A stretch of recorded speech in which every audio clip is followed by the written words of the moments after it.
খুব অল্প বয়সেই এক মহিলার স্বামী মারা গেল। স্বামীহারা মহিলা অন্যের বাড়িতে কাজ করে তার একমাত্র মেয়েকে বড় করে তুলল। মেয়ের যখন বিয়ের বয়স হলো তখন এক কাঠুরিয়ার সাথে তার বিয়ে দিয়ে দিল। বিয়ের দিন রাতেই কাঠুরে তার স্ত্রীকে বলল, আমার অনুমতি ছাড়া এ বাড়ি থেকে তুমি কখনোই বের হবে না। একদিন কাঠুরে কাজের উদ্দেশ্যে অনেক দূরের এক জঙ্গলে চলে গেল। তখন তার স্ত্রীর কাছে খবর আসলো তার মা মারা গিয়েছে, কিন্তু স্বামী অনুমতি ছাড়া বাড়ি থেকে বের হতে নিষেধ করেছে।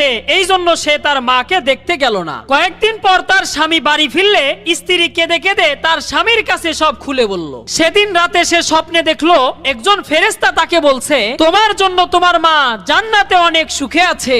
সেদিন যদি তুমি স্বামীর কথা অমান্য করে তোমার মাকে দেখতে যেতে, তাহলে তোমার মাকে সেই পাপের ভাগীদার হতে হতো। বন্ধুরা, আল্লাহ ছাড়া যদি কাউকে সেজদা করা যেত তাহলে সেই স্থান স্বামীরাই পেত। এই জন্য স্বামীর অবাধ্যতা পরিহার করুন।